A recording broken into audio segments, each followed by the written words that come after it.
Howdy, folks. This is the Rico and Declan College Football Show. I'm your host, Rico. Declan is asleep because he's a baby. He is not going to be able to stay up late. It's 1:29 in the morning. You might be thinking, why is he recording this late? I asked myself that same question, but I did an episode last week that I didn't feel was good. I didn't like the app that I used. I'm using Riverside. I feel like it's much better, so we'll see how that goes. But this is the first official episode. And to go into detail about myself, because it is the first episode, my name is Rico. I am a huge college football fan. I've been a college football fan actually not too long, since 2010. As I went to West Virginia University for undergrad, I saw Stedman Bailey, Tavon Austin, and Geno Smith all excel as the Mountaineers won an Orange Bowl during my time there against Clemson. And then I went to Florida State University for my graduate degree in teaching. I'm a school teacher. I teach history. And saw Jameis Winston in his last season for the Seminoles. They got destroyed by Oregon. I don't want to talk about that game in that Rose Bowl. But I saw them win the Orange Bowl against Michigan with DeAndre Francois, who was very talented, but off-field issues was his problem. And, yeah, I root for those two schools, but I am a non-biased fan of these two schools. And I'll talk about how I think they did in the transfer portal next week. Episode 1, we're just going to go into detail about the 2025 college football season and reflect on that. I'll talk about the national championship a little bit.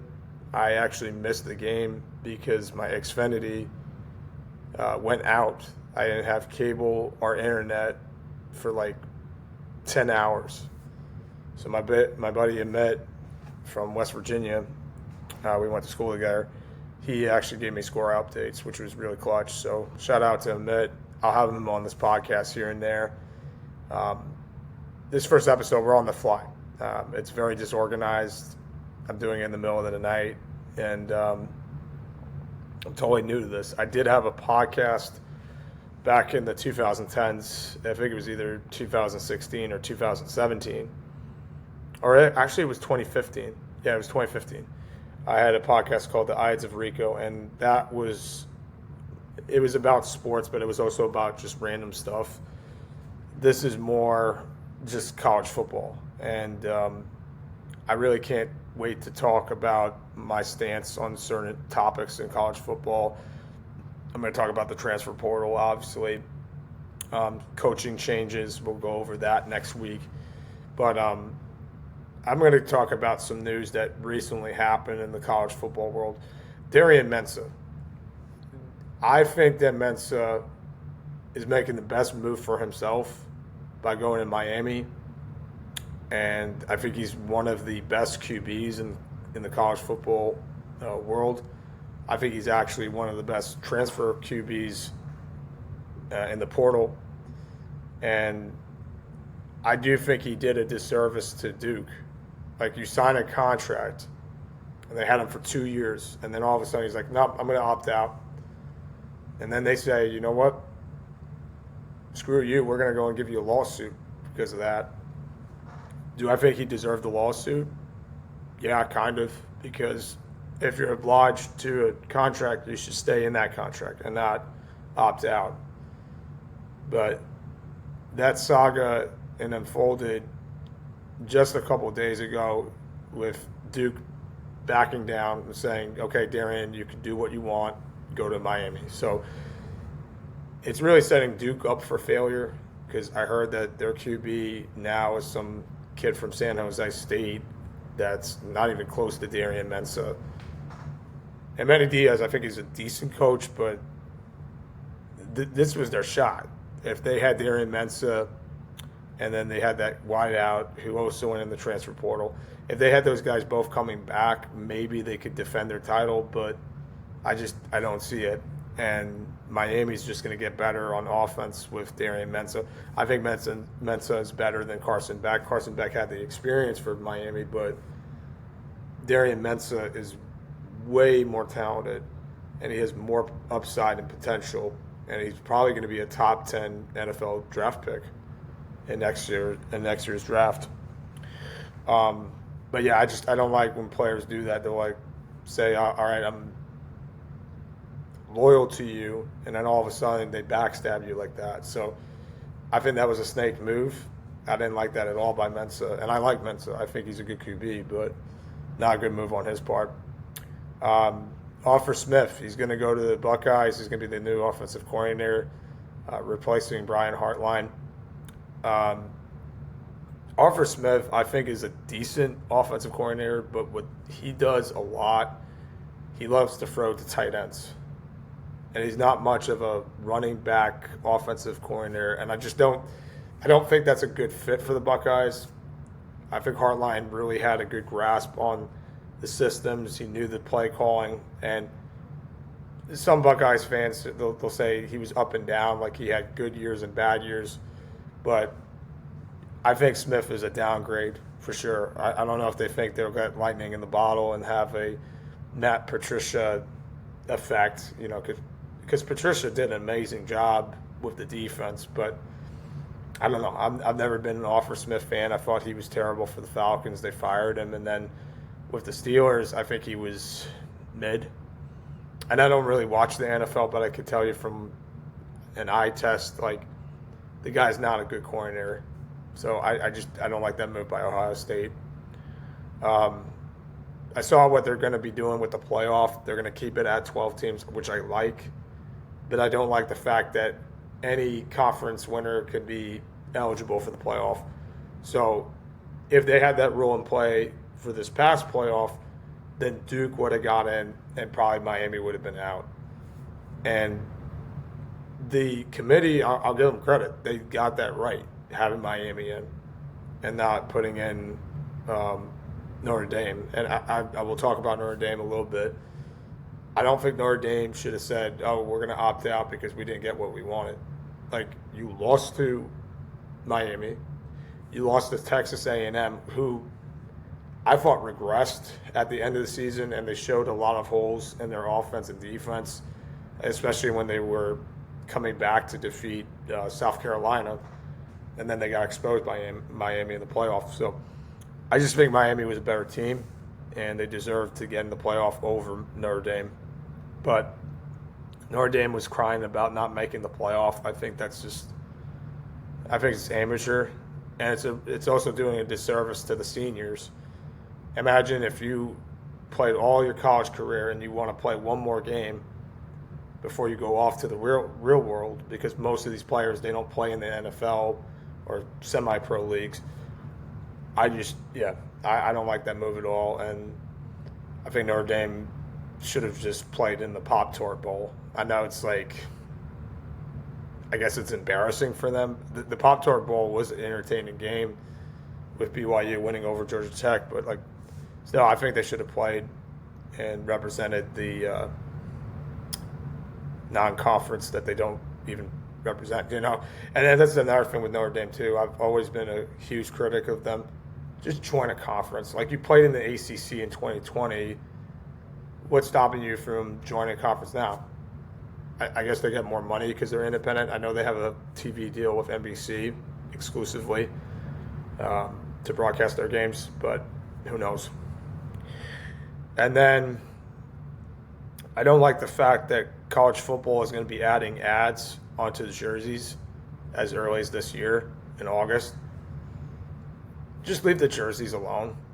Like, why do we have to have advertisements? It's going to look like European hockey because they have all these ads that cover the jersey. You can't even see the team name.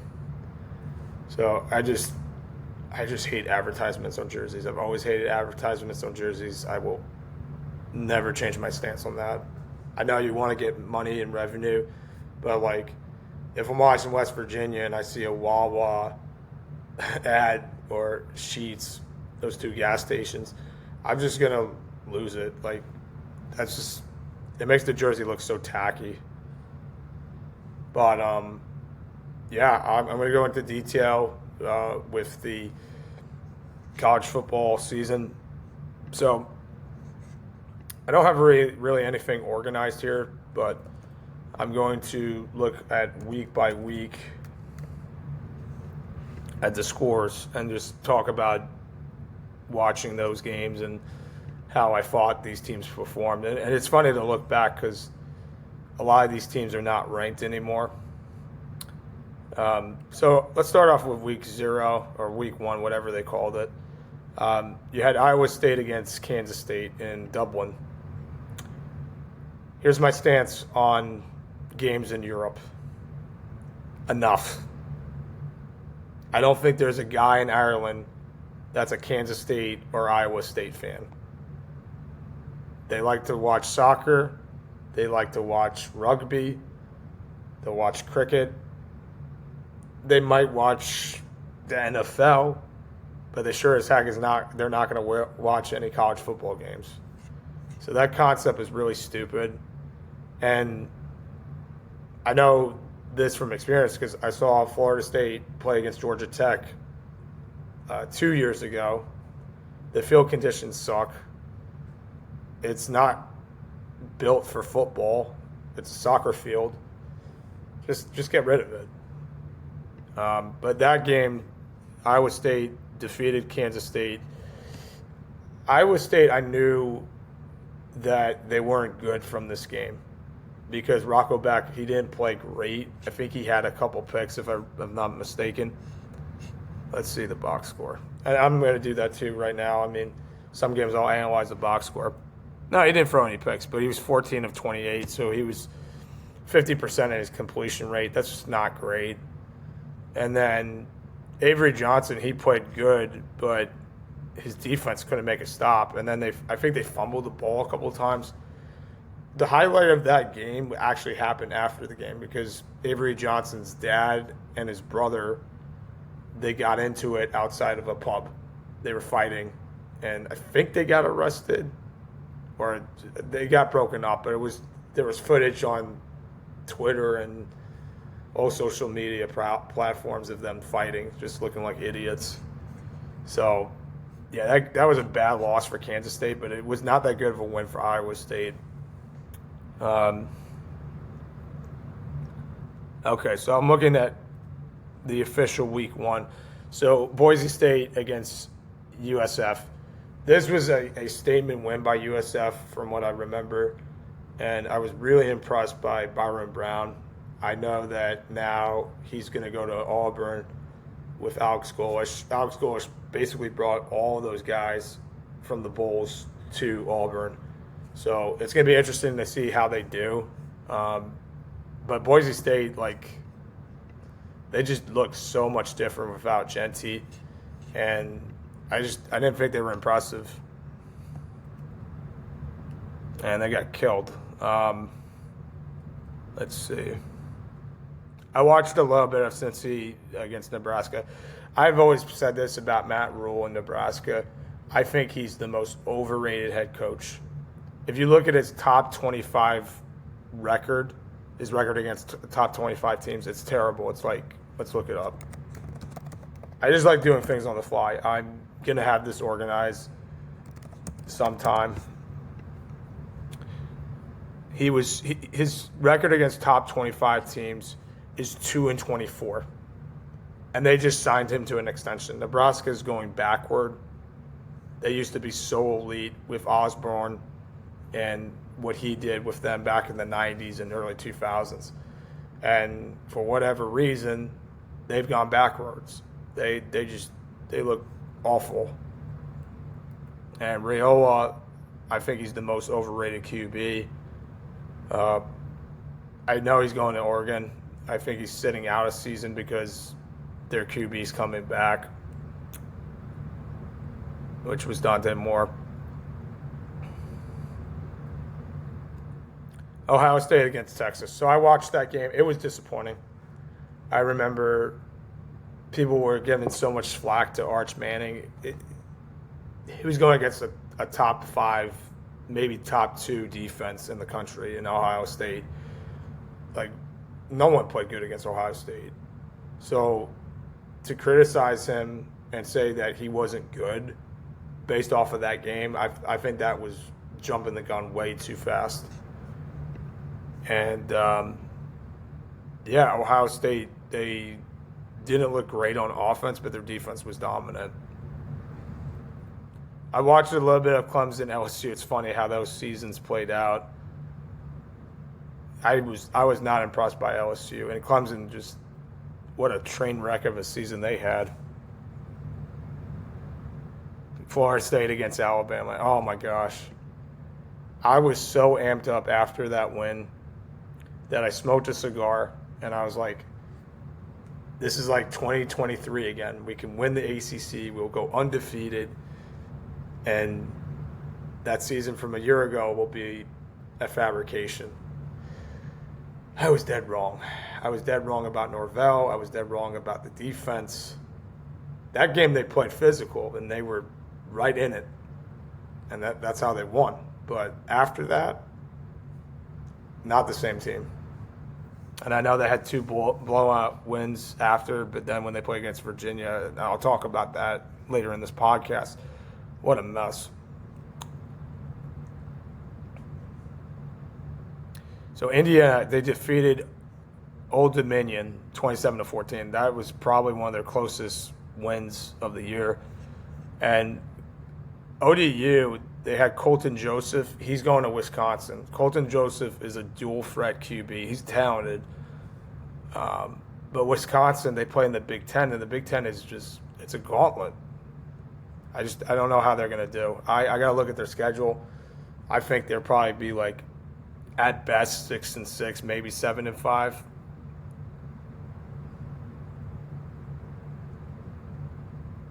Yeah, all these other games were boring. Okay. Yeah, people. Oh yeah. Check that. Miami against Notre Dame. That was a heck of a game. I was impressed by C.J. Carr. I thought he played great, but then Miami, they made the clutch plays in the end, and their defense got the stops. And I think they picked off Carr. Yeah, they picked him off once. I'm looking at the box score right now. And interestingly enough, Fletcher was not the leading carrier for Miami. It was Brown. Malachi Tony had a touchdown. Yeah, he played great in his debut. Mesidor had a sack and a half. He had a great year. I can't believe West Virginia had him and he left. I mean, he deserved better. Let's go on to... The other thing about this podcast, I have a theme song, but I don't know how to link it into the app. I'll figure that out for episode 2 for y'all. Okay. We gotta look at week 2.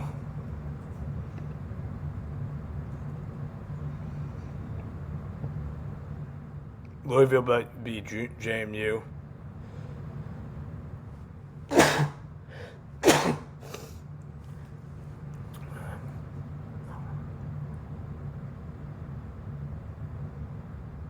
Man, there were some really bad games in week 2. I remember that. I picked Oklahoma State against Oregon. I was such a moron. Oh, my gosh. They killed the Cowboys. And I think it was one of Mike Gundy's last games as the coach of OSU. Duke against Illinois. I picked Duke, too, because I like Mensa. But he didn't play amazing. He actually 3 for 34, but he had two touchdowns and 1 pick. So he played good, but his defense was terrible. Yeah, Duke was an up and down team. Oklahoma against Michigan. I remember watching that game, and I thought John Mateer would be a Heisman finalist at least. Man, was I wrong about him. A lot of people were wrong about him, but the biggest takeaway I got from that game was that Michigan's QB, Bryce Underwood, he is not good. And it's going to be interesting, too, now that they have Winningham as the coach. is he going to be the starter, or is there going to be competition? We'll see. Because Bryce Underwood, I think he's got talent, but he's got to put the pieces together. I think he's overrated, honestly. I think that's it for the notable games. Baylor beat SMU in a shootout. I watched a little bit of that game. That's the funny thing with Iowa State. They started off 2-0, and they defeated Iowa, who had a great year. I liked Iowa towards the end of the season. I'm not an Iowa fan, but I respect them. I respect Kirk Ferentz. USF against Florida was a good game. I was happy that the Gators lost. And Mississippi State, Arizona State, that was a good game. That's how I knew that Arizona State wasn't for real. And Mississippi State, they should have had a better year after that win. They were kind of up and down.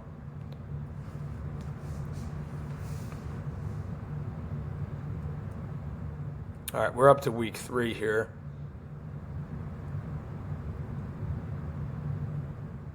LSU played against Florida.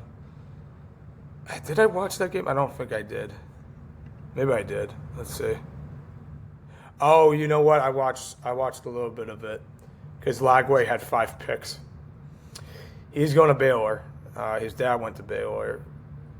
We'll see how that goes. I don't think he's going to do anything there. I'd never liked Baylor, by the way. They're a sketchy school. Yeah, I don't. They give me the creeps, man. South Carolina against Vanderbilt. I picked Vanderbilt to win that game, I think. Oh, no, I picked South Carolina. That's right. I had such high hopes and expectations for USC, but they were just so disappointing this year. Sellers was not good either. Do I think he's overrated? No. I think he's got some talent, but he's got to put the pieces together. Notre Dame against Texas A&M, that was a great game. I actually was asleep on my couch, and then I woke up for the last 4 minutes of that game. What a win for the Aggies. That's one of their biggest wins in school history, honestly. Tennessee Georgia was a shootout. That was a great game. I think that was up for game of the year in my book.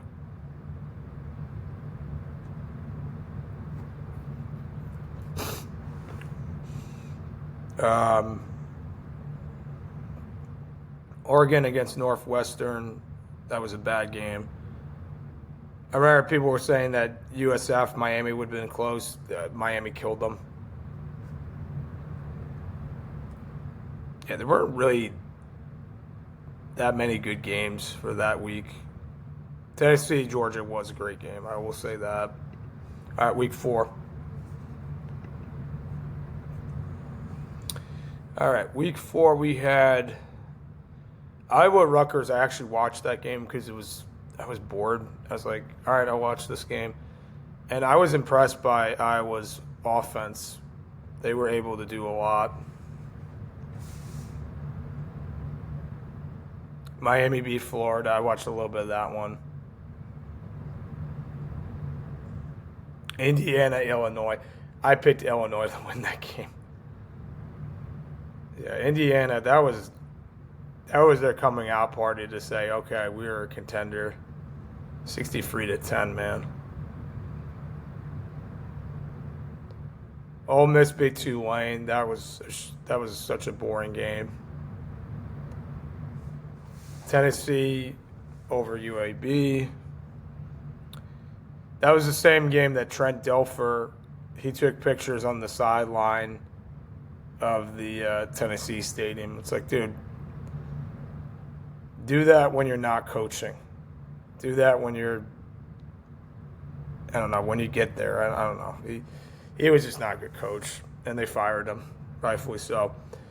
Utah against Texas Tech. I picked Utah because it was at Utah. They got killed by the Red Raiders. Nebraska against Michigan. I picked Nebraska. I was wrong about that one. Raiola threw for 308. I did not know that. Let me look at this box score. He had 3 touchdowns and 1 IIT. Bryce Underwood did nothing that game. He threw for 105. That's all you got to know about him. Is like he is just not that good.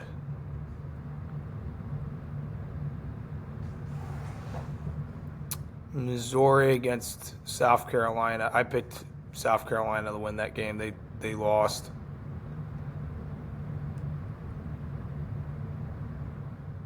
I totally forgot TCU beat SMU. SMU, man, they had a disappointing year. The only good win they had was against Miami. Oh, week 5. Week 5, man. I will talk about this game. So, Florida State, historically speaking, never does well on a Friday night game. Let me look that up.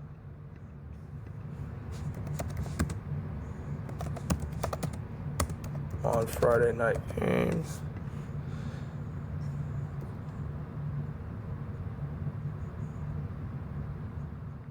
So, Florida State is 15-15 on Friday night games. I just looked that up. And Virginia was surging. I knew that Virginia had a couple good wins. Their offense was good. We couldn't make a stop, man.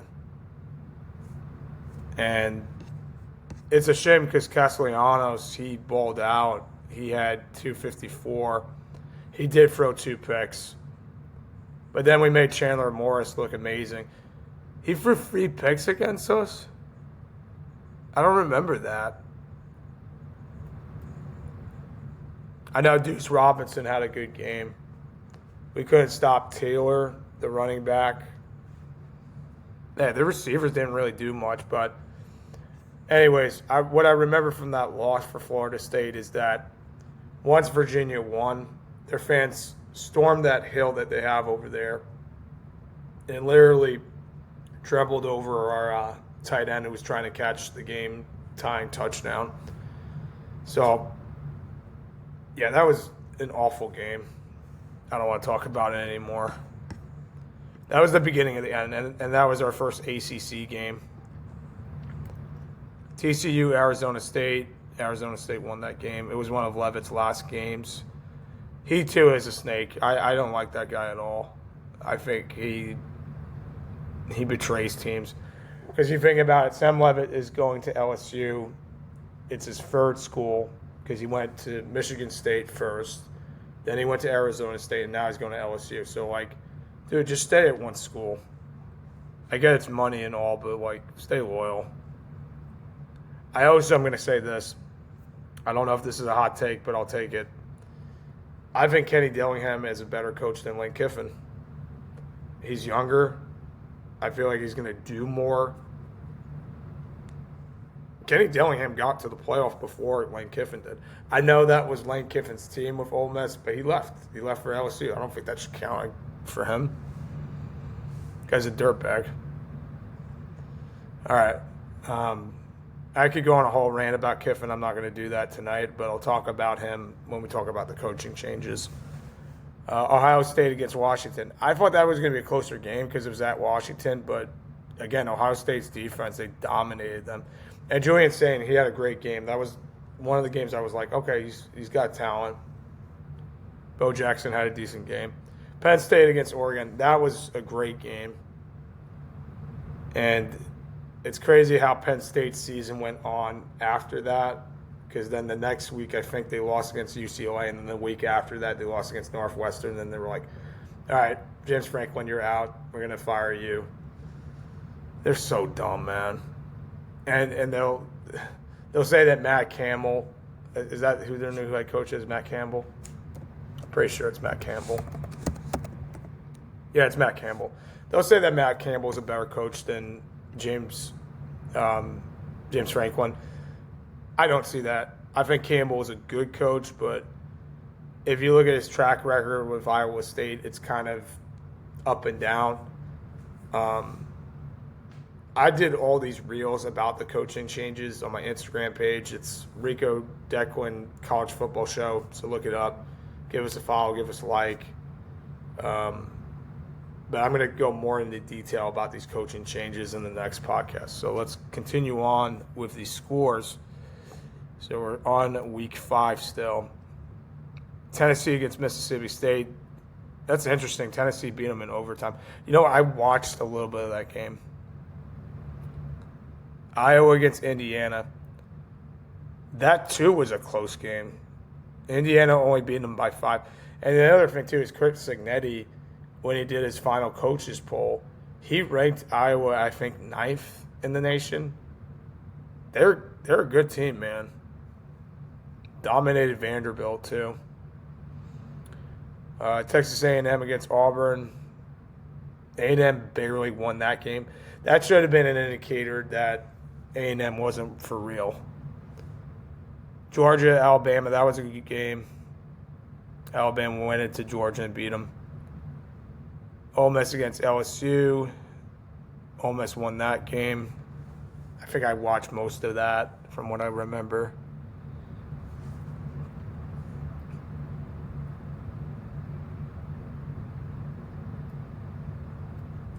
Utah against West Virginia. West Virginia had like a up and down year, man. That loss against Ohio, it was terrible. They lost to a guy that was probably drunk coaching. Because the Ohio's coach, he got fired for that. He was drinking, and he had a relationship with one of his assistant coaches or something. Student assistants, I don't know. Guy's an idiot. West Virginia gets by BYU. We're up to week 6. Yeah, West Virginia, man, they actually gave a good fight against BYU, and it was at BYU. I actually remember that. Bear Buckmeyer threw for 351. Wow. That was probably the most yards he had in the game for the season. I think BYU, they're a good team, but they're not a great team. I think they're a little bit overrated, honestly. Florida State, Miami, oh my gosh. I was so amped up for that game. I was like, oh, we're going to beat Miami. It's at Doak.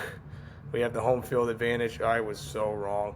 We started off really bad in that game, and then we had to play catch-up, and it was too little too late. Looking at the box score, Castellanos, he threw for 2 picks. Carson Beck dominated us. Their leading rusher was Mark Fletcher with 40 yards. Wow. Yeah, Malachi Tony killed us. He had 2 touchdowns. That's too easy, man.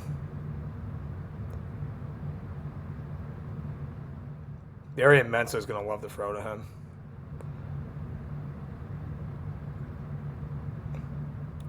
Virginia gets Louisville. That was a good game.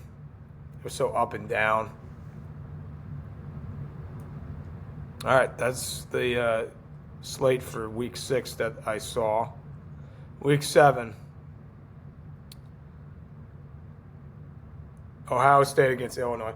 So I watched a little bit of this week, but not much because I had family in town, I think. No, I didn't. That was a couple weeks before that because Declan, he was born on September 17th. So I had family in town for 2 weeks.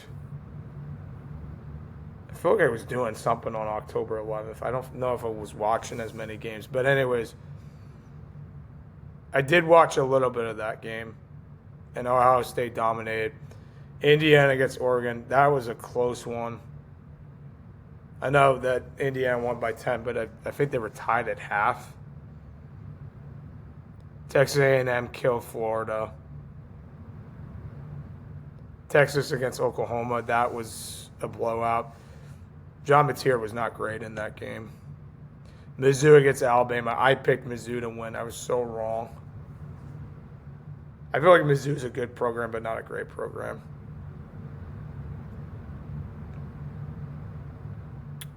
South Carolina against LSU. South Carolina lost. Georgia Tech against Virginia Tech. That was a blowout. USC against Michigan. I watched a little bit. That game was late. Notre Dame killed NC State. Colorado beat Iowa State. Oh my gosh. This was the week we lost against Pitt. That game was so up and down. We couldn't make a stop. All right, week 8.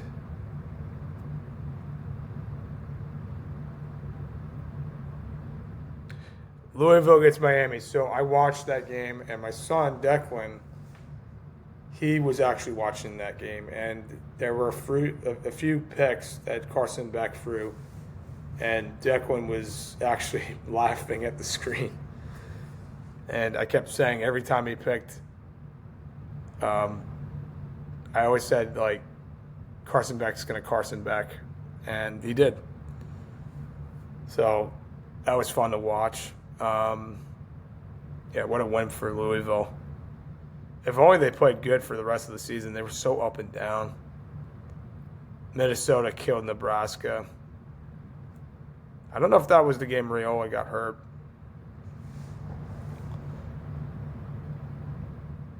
Alabama killed Tennessee.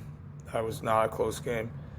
Georgia, Ole Miss won the games of the year. That was so up and down. And then the playoff game that they had was probably the game of the year. Vandy beat LSU. I was cheering for Vandy, even though I don't like Diego Pavia. I think he's annoying. He's talented, but just loud mouth, and I don't know. He's got to get a job. I don't think he's going to play in the NFL. Too small. Duke against Georgia Tech. That was a good game. Georgia Tech came back in that one. Notre Dame against USC. That was a good one, too. Oklahoma beat South Carolina. They killed them. BYU against Utah. I watched a little bit of that game. I like how they have Utah wear their red jerseys and BYU wear their blue jerseys. College football's got to do more of that. I like white jerseys too, but like when you have like red on blue or green on red, like I think it makes it more fun to watch. Kentucky almost beat Texas. That was the game I feel like Arch Manning took a lot of hits, but he stood in there. He was tough. Michigan killed Washington. What was at Michigan? I really don't like the concept of West Coast teams being in the Big Ten. It's just like you had the Pac-12, so you decide to leave because of the money. I don't know. I hate it. I miss the Pac-12 when it was elite. I miss the Big East when it was elite. We're never going to get that back. And honestly, I would much rather have the computer determine the playoff matchups than a committee. Go back to the BCS. Let's see. LSU against Texas A&M. I was cheering for Texas A&M that one. I think this was the game. It was the last game for Brian Kelly. I think he got fired after this one. Let me look that up.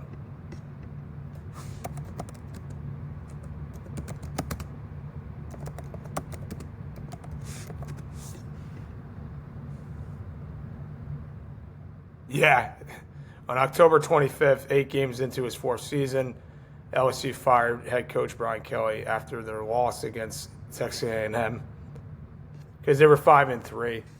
The fact that they were still ranked at 5-2 it bewilders me because they were not a good team all season. And Garrett Nussmeier, I feel like he's so overrated.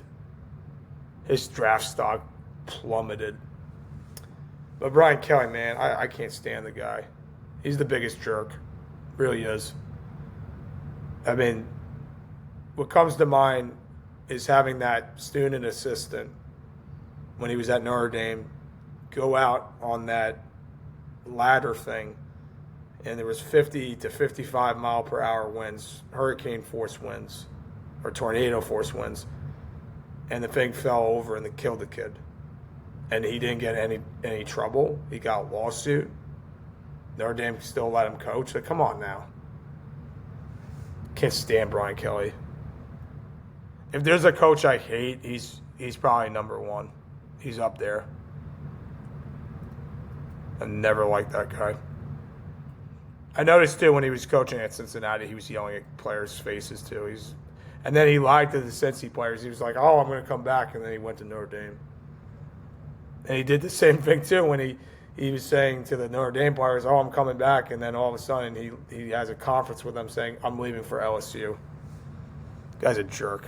I hope he never gets hired again. Sorry about my rant, but I just can't stand the guy. BYU against Iowa State. I picked Iowa State because it was at Iowa State. I should have known better. They got killed. It was 41-27. And this is the game I think Rocco Beck, he threw for 3 picks, and he just looked terrible. BYU outplayed them, and they were more physical. Yeah, that game wasn't even close. UVA beat UNC. I watched the end of that game. UVA barely won.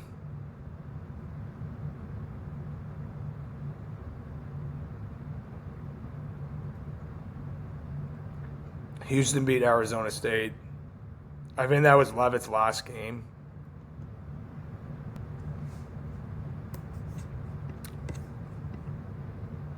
Going on 42 minutes, man. Wow.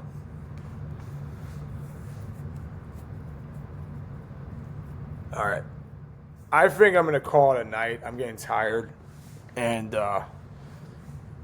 we can do the rest of the 2025 slate next episode.